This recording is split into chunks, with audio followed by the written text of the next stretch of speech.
యేసుక్రీస్తు నామములో అందరికీ ఉదయకాల శుభములను వందనములను తెలియజేయుచు ఈరోజు వాగ్దానము అనే అంశం ద్వారా అనుదినము వాక్యమును ధ్యానిస్తూ ఉండగా ఏదో ఒక సందర్భము మన విశ్వాస ఆధ్యాత్మిక నీతివంతమైన ఆలోచన వైపు మనల్ని నడిపించగలదనే విశ్వాసముతో ఈ విధముగా వాక్యమును ధ్యానిస్తూ మీతో పంచుకొనుటకు సంతోషిస్తూ ఉంటున్నాను.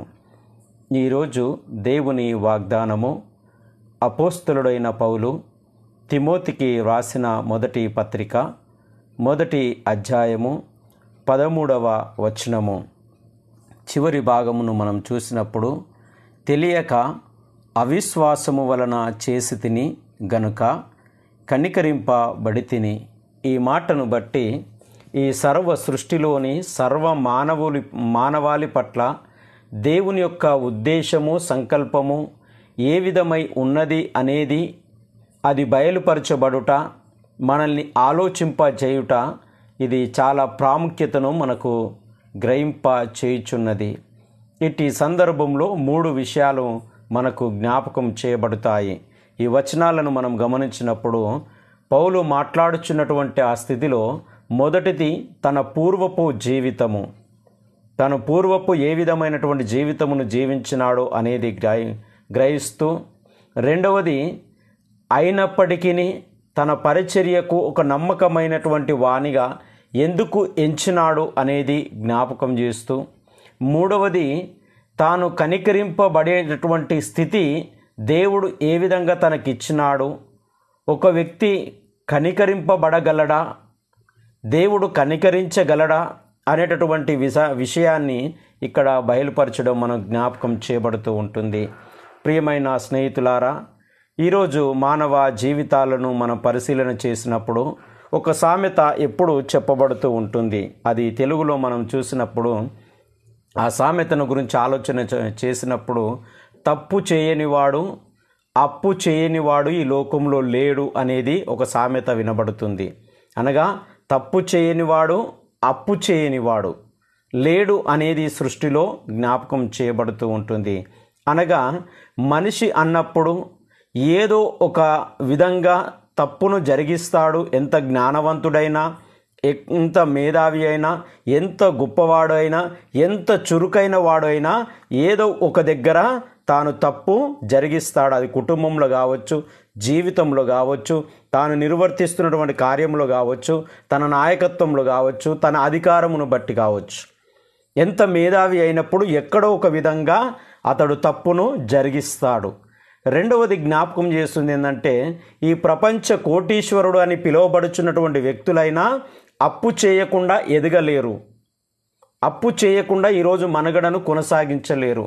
అనగా ఈ 2 విషయాలు, తప్పు చేయనివాడు అప్పు చేయనివాడు లోకంలో లేడు అనేది ఎంత సత్యమో, ఆ విషయాల నుంచి మనకు బయలుపరుస్తున్నటువంటి మాట ఏంటంటే, అప్పును తప్పును సరిదిద్దుకునేటటువంటి అవకాశము, చెల్లించుకునేటటువంటి అవకాశము కూడా మానవునికి ఇవ్వబడ్డది.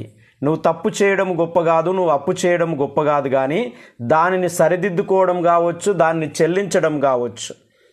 దీనిలో నీవు ఏ విధమైనటువంటి ప్రవర్తన కలిగి ఉంటున్నావు అనేది ఇక్కడ మనకు ఆలోచింప చేస్తున్నటువంటి విధానం. అందుకే ఈ అవకాశం వచ్చినప్పుడు తప్పును సరిదిద్దుకునే అవకాశం కానీ, అప్పును చెల్లించే అవకాశం కానీ మానవునికి వచ్చినప్పుడు దానిని దుర్వినియోగం చేయకుండా, నిర్లక్ష్యము చేయకుండా, బాధ్యత రహితంగా ప్రవర్తించకుండా ఒక బాధ్యతాయుతమైనటువంటి వ్యక్తిగా ప్రవర్తిస్తూ తగినటువంటి విధంగా అప్పును చెల్లించడం కావచ్చు, తప్పును సరిదిద్దు చేసుకోవడం కావచ్చు చేసినట్లయితే ఇది ఎంతో మేలుకరము, ఎంతో దీవెనకరము అనేది జ్ఞాపకం చేయబడుతూ ఉంటుంది.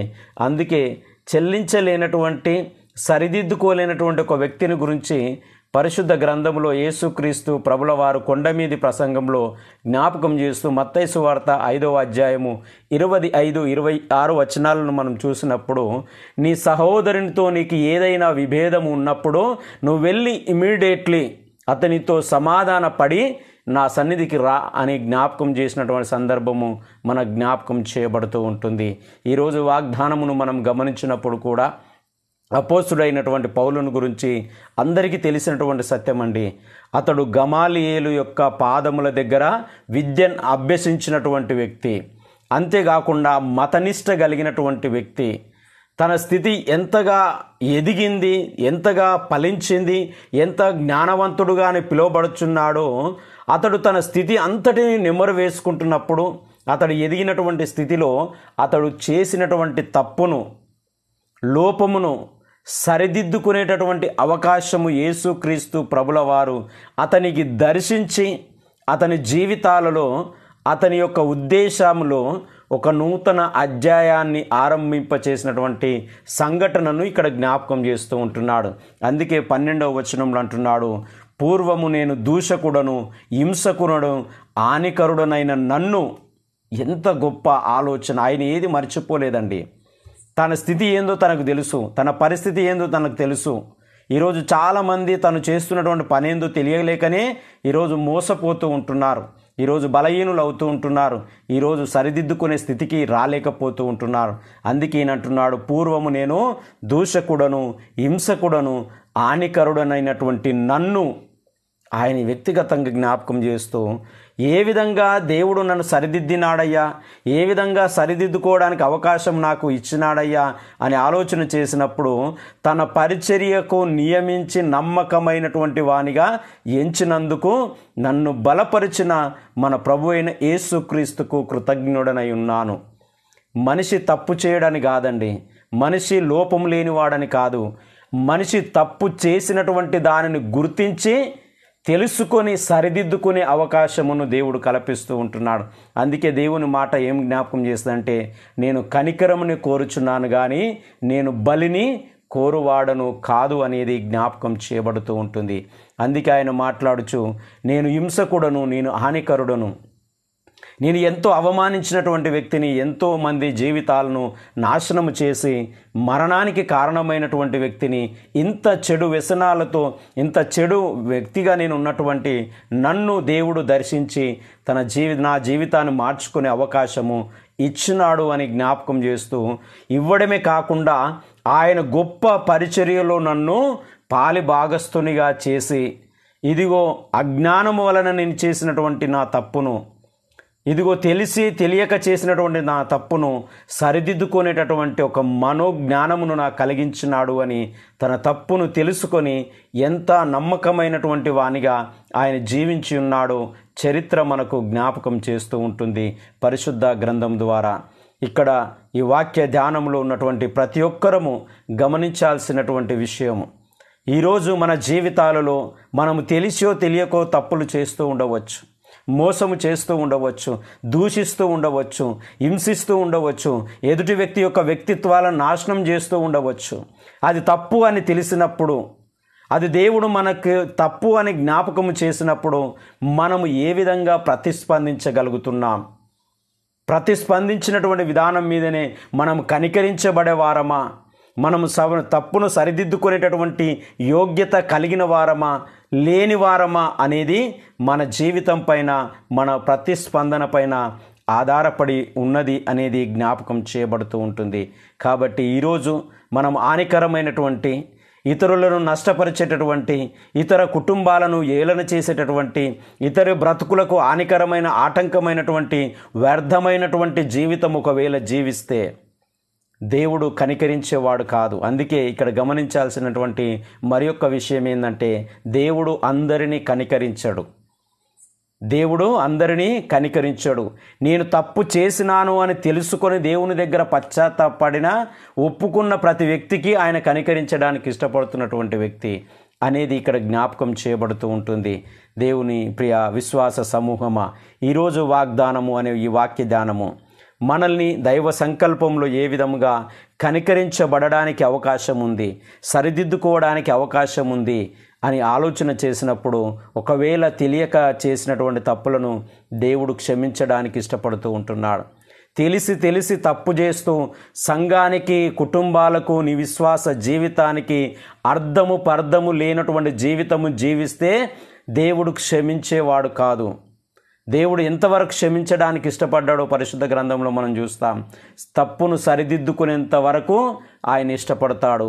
తప్పును సరిదిద్దుకోలేనటువంటి ఆ రెండవ దొంగ వలె, మనము సిలువలో వేలాడుచున్నటువంటి ఆ మొదటి దొంగ వలె మనము దూషిస్తూ ఏలన చేస్తూ బ్రతుకుతే మనల్ని కనికరించేవాడు, మనల్ని క్షమించేవాడు ఎవ్వరూ లేరు అనేది కూడా మనకు బయలుపరచబడుతూ ఉంటుంది. కాబట్టి తెలియక చేసిన తప్పును మాత్రమే దేవుడు సరిదిద్దగలడు, కనికరించగలడు, మరొక అవకాశమునిచ్చి నిన్ను తన పరిచర్య కొరకు నీతివంతమైనటువంటి జీవితము కొరకు నడిపించగలడు.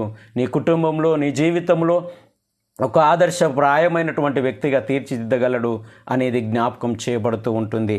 దేవుడి మాటలు దీవించి ఆశీర్వదించును గాక. పరిశుద్ధుడా, ప్రేమగల తండ్రి, మహోన్నతుడా, ఉదయకాల సమయమును బట్టి మీకు స్తుతులు స్తోత్రములు చెల్లిస్తూ ప్రార్థిస్తూ ఉంటున్నాం. ప్రతి మానవులము మేమందరము కూడా తెలుసో తెలియకో ఎన్నో తప్పులు చేస్తూ ఉండవచ్చయ్యా. అయినప్పటికీ అవి తప్పు అని తెలిసినప్పుడు సరిదిద్దుకోవడానికి నీ చెంతకు వచ్చి నీ పాద సన్నిధిలో మేము ఒప్పుకొని వాటిని విడిచిపెట్టగలుగుతున్నామా? నీ దర్శనం ద్వారా, నీవు ఇచ్చినటువంటి ప్రత్యక్షత ద్వారా పౌలు తన జీవితాన్ని మార్చుకోగలిగినాడు. ఇదిగో నీ రాకడ కొరకు, సువార్త ప్రకటన కొరకు ఆయన నీ నమ్మకమైనటువంటి దాసుడుగా నిలబడగలిగినాడు.